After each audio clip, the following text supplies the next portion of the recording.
बिस्मिल्लाहिर्रहमानिर्रहीम अस्सलाम वालेकुम वरहमतुल्लाहि वबरकातुहू। आज की क्लास नंबर 4 है और ये टिकटॉक कम्युनिटी गाइडलाइन के बारे में। अगर आपने ये समझ लिए तो फिर आपके लिए टिकटॉक के ऊपर काम करना बिल्कुल आसान हो जाएगा, और अगर आपने इसको इग्नोर कर दिया तो फिर आप ना बिला वजह ये समझेंगे कि शायद मुझसे काम नहीं हो रहा, जबकि ये है कि आपने टिकटॉक की कम्युनिटी गाइडलाइन को नहीं समझा। इसकी मैं आम मिसाल दे देता हूँ। देखो, जब हम कोई भी किसी भी मान लें कि हम किसी मुल्क में जाते हैं तो हमें बहुत सारी उसके कानून वगैरह इन चीज़ों का ख्याल रखना पड़ता है। हमें ये लाज़मी मतलब जानना होता है कि मतलब हम ये जो काम कर रहे हैं, आए ये उनके कानून के खिलाफ तो नहीं है, ठीक है? ऐसे ही है, जब हम किसी प्लेटफ़ॉर्म पे जाते हैं तो हमें इन चीज़ों का ध्यान हर सूरत रखना पड़ता है कि आए ये चीज़ उनके कानून के खिलाफ तो नहीं है, उनके जो रूल्स हैं उनके खिलाफ तो नहीं है।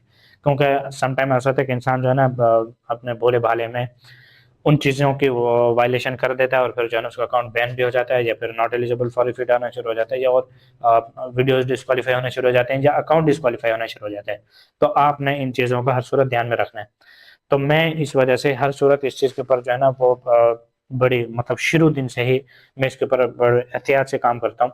क्योंकि टिकटॉक ऐसा प्लेटफ़ॉर्म है, अगर आप इसके ऊपर ओरिजिनल काम कर रहे हैं ना, तो आप बहुत जल्दी जो है ना इसके ऊपर ग्रो कर जाते हैं। क्योंकि जितने भी टिकटॉकर हैं, देखो ये इन्होंने इतने-इतने मिलियन जो है ना वो कर लिए।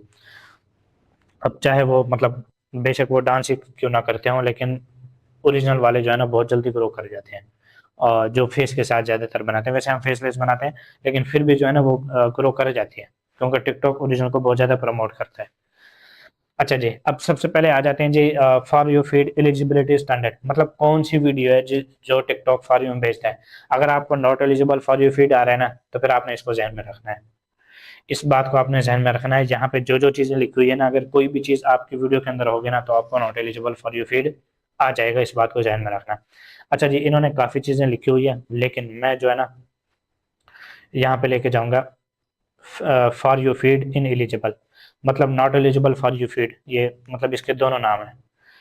अब इसका मतलब ये है कि जब इनमें से कोई एक चीज़ आपकी वीडियो के अंदर होगी ना, तो वो इनएलिजिबल हो जाएगी, यानी वो फॉर यू से टिकटॉक उसको हटा देगा। अब सबसे पहले तो ये देख लें कि कौन-कौन सी चीज़ें हैं जो कि हम करते हैं या हमें नहीं करनी चाहिए, यानी जिनसे हमने बचना है। Youth safety, any content created by an account holder under 16 age 16 year old, मतलब कोई ऐसा कंटेंट है जो कि 16 साल से नीचे के बच्चे ने मतलब बच्ची ने बनाया हुआ है, ठीक है? वो भी इनएलिजिबल हो जाएगा, क्योंकि टिकटॉक ये कहता है कि आप 18 साल से ऊपर होने चाहिए, उनकी ये जो है ना पहली रिक्वायरमेंट है। तो अगर आपने बच्चों के साथ वीडियो बनानी, अगर सिर्फ़ बच्चों का ही करना है ना, तो आप कोशिश ये करें कि आप बड़ा भी कोई उसके साथ ना आया करे, ताकि ना वो इनएलिजिबल ना हो। समटाइम जो है ना वो उसको इनएलिजिबल कर देता है या उसको रिस्ट्रिक्टेड कर देता है। अच्छा जी, उसके बाद hate speech and hateful behaviour. Some time ऐसा होता है कि हम वीडियो के अंदर जो है ना किसी के अगेंस्ट बात कर जाते हैं, और इसके ऊपर मैं एक बात करूँगा, एक $3200 का जो है ना नुकसान भी हुआ है। सम टाइम हम किसी के अगेंस्ट बात कर जाते हैं और हम फिर ये समझते हैं कि यार पता नहीं क्यों not eligible for your feed आ गया, या मेरा अकाउंट बैन हो गया, परमानेंटली डिलीट हो गया। तो अब देखो $3200 इस तरह के, ये आपको पता है कि अब अमेरिका के अंदर जो है ना अब सदारती इंतखाबात हो रहे हैं, तो ट्रंप ज़ाहिर-सी बात है वो उसका उम्मीदवार है, और जो बाइडेन जो है ना उसकी पोज़ीशन कमज़ोर है। अब ट्रंप के हक में जो है ना वो बात की गई थी एक वीडियो के अंदर, और जो बाइडेन के खिलाफ की गई थी। अब उससे ये होता है कि उन्होंने मतलब पहले जो है ना उसके ऊपर अर्निंग हो गई, लेकिन जैसे टिकटॉक के सिस्टम में वो चीज़ आई, अकाउंट भी परमानेंटली बैन हुआ, अर्निंग भी गई, सारा कुछ गया। अब वो उसका क्या मतलब है? देखो, उन्होंने पहले मना किया था कि स्पीच और हेटफुल बिहेवियर, इन दोनों में से कोई चीज़ आपने नहीं करनी है। मतलब आपने करना है, एंटरटेन करना है लोगों को, किसी के खिलाफ जो है ना बात नहीं करनी है। अब मैं जो टिकटॉक के ऊपर ज़्यादा वीडियोज़ नहीं बनाता ना, उसकी 1-2 रीज़न ये भी है कि बहुत सारी जो है ना जुगाड़ी चीज़ जो कि अलाउ नहीं होती, वो उसके ऊपर बताई जाती हैं, क्योंकि एंटरटेनमेंट वो नहीं है। और जो टिकटॉक पे पहले लोग काम कर रहे हैं ना, वो ज़्यादातर बस ये कहते हैं कि भई आप फॉर यू की सेटिंग कर लें। जबकि यहाँ पे ना बहुत सारी चीज़ें भी मतलब लीगल, इल्लीगल, मतलब बहुत सारी चीज़ें हैं वो बताई भी जाती हैं। इस वजह से मैं वहाँ पे फेक और ये इस तरह के जो अल्फ़ाज़ हैं ना, ये यूज़ नहीं कर सकते, तो वो पकड़े जाते हैं। तो इस वजह से मैं वहाँ पे ना ज़्यादा वीडियोज़ नहीं बनाता। अच्छा, जब भी आपने काम करना है तो आपने इस तरह की चीज़ें ना ज़रा ज़हन में रखनी है। अक्सर आपको पता होगा कि जैसे फ़लस्तीन की अगर हम बात करते हैं, वो आपके हटा देते हैं, वो ये समझते हैं कि शायद ये इसराइल के खिलाफ बात कर रहे हैं। इसी तरीके से उनके वो करते हैं, टैग्स वगैरह लगाते हैं। तो आपने कभी भी नहीं करना। और बहुत सारे लोग जो है ना, जैसे प्रो पीटीआई होते हैं या प्रो पीएमएलएन होते हैं, ठीक है, वो भी अक्सर जो है ना वो इसके ऊपर काम कर रहे होते हैं। अब जाहिर सी बात है, टिकटॉक को तो इतनी समझ आ जाती है, टिकटॉक उर्दू को भी समझता है, उर्दू के रवैयों को भी समझता है, वो अक्सर जो है ना उसको नहीं एलिजिबल कर देते हैं और अक्सर डिस्क्वालीफाई भी कर देते हैं। तो इन चीज़ों का आपने खास ख्याल रखना है। अच्छा, उसके बाद जो है ना disorder eating and body image. अब मैं आपको ना कुछ चीज़ें जो यहाँ पे मान लें कि जो मुश्किल होते नज़र भी आएंगे, तो मैं आपको उनका मुकम्मल वो जो चीज़ें जो है ना आपके लिए मुश्किल होंगे ना, तो मैं उनका ट्रांसलेट करके दिखाऊंगा। ये कह रहा है कि बेतरतीब खाना और जिस्म की तस्वीर। अच्छा, जिस्म की तस्वीर से मुराद ये है कि भाई जिस्म के मतलब आप सारा कुछ ही दिखा रहे हो। आगे तफसील से मैं बता देता हूँ। बहरहाल जो उन्होंने लिखा हुआ है, जाहिर सी बात है वो तो बताना पड़ेगा। यहाँ पे वो बहुत सारी चीज़ों को लिख रहे हैं, लेकिन मैं सिर्फ जो है ना कोशिश करूंगा कि बस आपको ना थोड़े इशारे मैं देता रहूँ। यहाँ पे तो उन्होंने ये चीज़ें लिख दी हैं, आप बेशक इसका तर्जुमा खुद करना चाहें कर लें, बेशक इसका लिंक लेना चाहें लिख लें, या आप ऊपर ये लिख लें for you feed eligibility standard, तो आप यहाँ पे आ जाएंगे। ठीक है, आप इसका ना, मैं तो आपको ये कहूँगा कि आप इसका ना थोड़ा सा तर्जुमा कर लें और इसको ना अच्छे तरीके से देख लें। मैं इशारे करूँगा, बस आपने जो है ना वो वैसे कर लेना है। अच्छा जी, उसके बाद डेंजरस एक्टिविटी एंड चैलेंज। अब वो आपको भी ये कह रहा है, अगर आप कुछ एक्टिविटी शो कर रहे हैं ना जो यार के खतरनाक हो सकती है, या आप इस तरह की एक्टिविटी को प्रमोट कर रहे हैं, तो फिर जो है ना वो इसको भी टिकटॉक जो है ना उसके अंदर समझेगा। आगे मैं बताऊंगा कि अगर आपको आ भी जाए और आपने इन चीज़ों में से कुछ ना किया हो, तो फिर उसका क्या सीन है, उसको कैसे रिस्टोर करना, वो तो मैं आपको बताऊंगा। लेकिन इन चीज़ों का हमने ध्यान में भी रखना है कि किन किन चीज़ों की वजह से ये आते हैं। अच्छा, बात उसके बाद आ जाते हैं जी, अगला जो अल्फाज है वो वाज़ेह तौर पे ये है कि आप फाहश और यानी ना फैलाएं। ठीक है, दोनों अल्फाज में, ये भी और ये भी, इसका टोटली मतलब ये है कि आप फाहश और यानी ना फैलाएं। अब वो आपको अच्छे तरीके से समझ आ जाती है। उसके बाद आ जाते हैं जी, ना आपने बात करनी है, ना ही कुछ ऐसा ना उसके अंदर दिखाना है। उसके बाद आ जाती है shocking content and shocking and graphic content. इसका मतलब क्या है? एक तो ये है कि ह्यूमन एंड एनिमल ब्लड, मतलब खून खराबा हो रहा है वीडियो के अंदर, तो आपने बिल्कुल नहीं करना।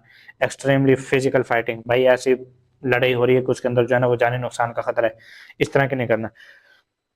उसके बाद ग्राफिक मतलब इस तरह से वो करना कि जैसे खुदा खुदा ना खास्ता कोई बम फट रहा है, या कोई कुदरती कोई जो है ना वो आफत आई हुई है, इस तरह की चीज़ें जो है ना आप उसके अंदर दिखा रहे हैं। जैसे जलजला आ रहा है और उसके अंदर इंसान मर रहे हैं, या वो जो है ना वो इमारतें गिर रही हैं, या समुद्री तूफान है, मतलब इस तरह की जो चीज़ें उसको देखते हुए कोई भी इंसान जो है ना थोड़ा डर महसूस करता है। तो आपने इन चीज़ों से थोड़ा सा जो है ना बचना है। उसके बाद इसके अंदर काफ़ी सारी चीज़ें लिखी हैं, लेकिन बहरहाल आपने इन चीज़ों का ध्यान में रखना है, क्योंकि ऐसी चीज़ आप ना करें। अच्छा, इसमें कुछ चीज़ें चल भी जाती हैं, ऐसे नहीं है कि सारी जो है ना वो ना चलती हैं, कुछ चीज़ें चल भी जाती हैं, मैं आपको बता दूंगा उसका। Miss information. अच्छा, मिस इन्फॉर्मेशन टिकटॉक को कैसे पता चलेगा कि मैं झूठ बोल रहा हूँ या सच बोल रहा हूँ? देखो, अगर लोग उसको रिपोर्ट कर रहे हैं ना, मिस इन्फॉर्मेशन में आ जाइए, दो चार बंदों ने भी रिपोर्ट कर दिया ना, तो फिर आप गए। तो एक तो ये है कि कभी भी नफरत अंगेज कोई भी चीज़ आप ना करें। देखो, वैसे कोई रिपोर्ट, जाहिर सी बात है, एक चीज़ किसी को बुरी लगेगी तो रिपोर्ट करेगा ना, जब आप उसके बारे में बात करो। जैसे मैं एक मिसाल दे देता हूँ, अगर कोई बंदा पीटीआई के खिलाफ बात करेगा तो उसकी रिपोर्ट करेंगे, अगर कोई बंदा नून लीग के खिलाफ बात करेगा तो पीटीआई वाले मतलब नून लीग वाले उसकी रिपोर्ट करेंगे। तो मतलब ये है कि जब कोई एक चीज़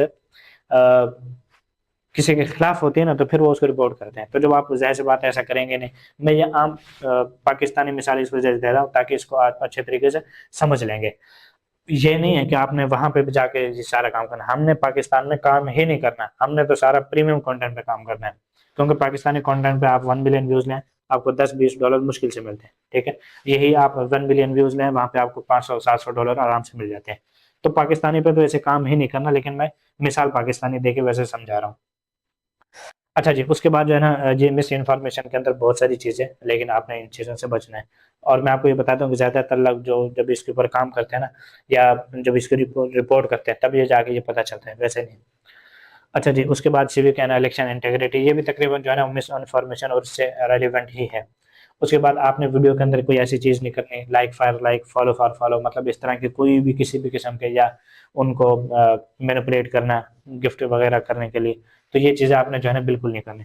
उसके बाद अनओरिजिनल कंटेंट, ये तो अनओरिजिनल बेसिकली ये होता है कि आप किसी भी जगह से बस कोई कंटेंट उठाएं और उसके बाद जो है ना आप बिना कुछ किए हुए जो है ना उसको एडिट करके बिना एडिट किए या बिना कुछ किए उसको आप लगा दें, तो ये भी जो है ना अनओरिजिनल क्या आ जाएगा और not not eligible for you feed आ जाएगा।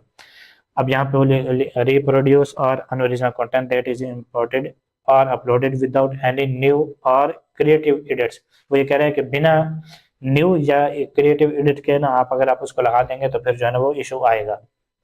अच्छा जी, अगर वाटर मार्क वगैरह आ रहा है तो ये भी जाहिर सी बात है एक परमानेंट इशू है। अच्छा, लो क्वालिटी कंटेंट, ये मैंने वहां पे भी लिखा हुआ है, आगे जाके भी आपको पता चलेगा। लो क्वालिटी कंटेंट अगर आप लगा रहे हैं ना, मतलब आपका कंटेंट ओरिजिनल है लेकिन आपका जो कैमरा ना बड़ा लो है, तो मतलब 144 से पे है या कितने हैं 340 है, मतलब इस तरह से उसकी क्वालिटी है, तो ये नहीं चलेगा। आपने अच्छा कंटेंट लगाना है, 720 1080 तो लाजमी हो। अच्छा जी, सच एक्सट्रीमली ठीक है, वो हो गया। उसके बाद आ जाते हैं जी जुआ और अल्कोहल, मतलब शराब ड्रग्स वगैरह और ये चीज़ें, और उसके बाद कमर्शियल पेड प्रमोशन वगैरह, इन चीज़ों पे भी आपने नहीं करना। अच्छा, मोर इन्फॉर्मेशन के अंदर ना इन्होंने काफ़ी चीज़ें लिखी हुई है। प्रोटेक्टेड ग्रुप्स, अच्छा उसके बाद पोटेंशियली हार्मफुल वेट मैनेजमेंट, यहाँ पे ना काफ़ी सारी चीज़ें उन्होंने लिखी हुई है, मतलब कौन कौन सी चीज़ें इसमें मतलब फाश हो रही, यानी कि बिल्कुल उसको ना वाज़े तौर पे लिखा हुआ है कि कौन कौन सी चीज़ें उसके अंदर आएंगी, कौन कौन सी चीज़ें। मैं पढ़ के नहीं सुना था, लेकिन आपने ना यहाँ पे आके लाजमी उसको देखना ज़रूर है, ताकि ना आप कुछ भी करने से पहले ना, वैसे तो अल्लाह का शुक्र है ना पहले इस तरह की कोई चीज़ सिखाइए और ना ही जो है ना बताइए, और लोग करते भी नहीं है, लेकिन मैं फिर भी ये कह रहा हूँ कि यार कभी कभी जो है ना वो शैतान हमारा दुश्मन है कि कभी हमें इन्वॉल्व कर भी देना इन चीज़ों के अंदर, तो उसको ये कहता ना कि भाई यार मैं तो चलो कर लूँ, लेकिन ये है कि टिकटॉक नहीं मानता, लिहाजा तू अपने साइड पर है और मैं जो है ना ओरिजिनल काम करूंगा, किसी भी किस्म की जो है ना बुराई नहीं करूंगा। तो ये हो गए not eligible for you feed की, ठीक है, इनकी वजह से वो इशू आता है। अब आ जाते हैं जी कम्युनिटी स्टैंडर्ड, वो भी सेम टू सेम है, उसके अंदर जो है ना किसी किस्म की कोई तब्दीली नहीं है, सेम टू सेम है। अब मैं यहाँ पे आके सिर्फ आपको ये बता देता हूँ, वो कह रहा है रिस्ट्रिक्टेड 18 ईयर ओल्ड, और यहाँ पे भी सेम टू सेम चीजें इन्होंने लिखी हुई है। अब मैं आपको बता देता हूँ, अगर आपको ये आ गया तो आपने क्या करना है, मतलब आपने इनमें से कुछ भी नहीं किया और फिर भी आपको not eligible for you feed आ गया, फिर अब आपने क्या करना है भाई। सबसे पहले आपने ये रिक्वेस्ट डालनी है कि भाई मतलब रिक्वेस्ट डालनी है और अपील करनी है, और आपने ये कहना है कि सिमिलर कंटेंट जो है ना मैं पहले से अपलोड किया हुआ है, तो वो आपको जो है ना वो नहीं करेंगे। इसके अलावा जो है ना मोबाइल से भी इस दफ़ा आपको ये अपील वगैरह ये सारी चीज़ें जो है ना मोबाइल से आपको करके दिखाऊंगा। ठीक हो गया, तो आपने इन चीज़ों का खास ख्याल रखना है, ये बहुत इंपॉर्टेंट है। मैं तो आपसे ये रिक्वेस्ट लाजमी करूंगा कि आप इसको 2 से 3 दफ़ा देखें, इन अल्फाज को खास तौर पे ना एक दफ़ा कंप्यूटर में बेशक इसको लेके बैठ जाए और इसको ना वन बाय वन आप तर्जुमा करते जाएं। मैंने तो डिटेल्स में मैं तो वैसे ही नहीं किया ना, लेकिन आप इसको ना डिटेल्स के साथ वो इसका तर्जुमा कर लें, फिर आपको पता चल जाएगा बस। इसके अंदर ना काफ़ी चीज़ें, और ये हर जगह चलती है, मतलब ऐसे नहीं है कि दूसरी जगह नहीं चलती है। फेसबुक पे जो है ना मोनेटाइजेशन के ऊपर आप इसको नहीं लगा सकते, ऐसे ही जो यूट्यूब है मोनेटाइजेशन के ऊपर आप इन चीज़ों को नहीं लगा सकते, ठीक है। हर प्लेटफॉर्म जो है ना वो करता है। हाँ, फेसबुक पे ये है कि बहुत सारी चीज़ें जो है ना वो मोनेटाइजेशन से पहले चल रही होती हैं, लेकिन एक टिकटॉक ऐसा प्लेटफॉर्म है, ये कहता है कि यार मोनेटाइजेशन से पहले भी जो है ना मैं आपको इनएलिजिबल कर दूंगा। तो टिकटॉक थोड़ा सा जो है ना वो स्ट्रॉन्ग है, और ये अच्छा भी है। मतलब हम अब अगर हम इन चीज़ों के ऊपर नहीं जाते ना, और तो फिर हमारा ना कोई मसला नहीं होगा। अच्छा, मैं यहाँ पे आपको एक चीज़ बताना चाहूँगा, यहाँ पे ये जुआ टाइप और ये चीज़ें लिखी हुई है ना, आपको पता है भी एक टिकटॉकर अली हैदराबादी, उसका जो है ना अकाउंट बैन हो गया था। बैन क्यों हुआ था कि जुए की वाली जो गेम है उसको प्रमोट कर रहा था, टिकटॉक ने उसको बैन कर दिया। तो ये चीज़ होती है कि यार हमें जो है ना इन चीज़ों का ख्याल रखना पड़ता है कि यार हम इन, अब वो अगर उसने इन चीज़ों को मतलब इन पॉलिसीज को पढ़ा होता ना तो वो इतना नुकसान नहीं करता। वैसे बाद में अगर वो आ गया, उन्होंने जाहिर सी बात है जो कहा होगा कि भाई हमने तो किया नहीं, या कुछ और कुछ ना कुछ उन्होंने किया होगा, लेकिन बहरहाल ये है कि वो जुए की प्रमोशन की वजह से जो है ना जो सुनने में आया कि इन्होंने वो ऐड किया, ऐड करने के बाद जो है ना उनका अकाउंट बैन हो गया। तो खुद भी बचे और जो है ना इनको प्रमोट भी ना किया करें। और इस तरह की इतनी भी जो चीज़ें खास तौर पे जब ओरिजिनल कंटेंट बनाते हैं ना, जब हमारा जो मतलब जो अकाउंट है ये जो थोड़ा सा वायरल हो जाता है ना, तो हमने इन चीज़ों का खास ख्याल रखना होता है। ठीक हो गया। अस्सलाम वालेकुम वरहमतुल्लाहि वबरकातुहू।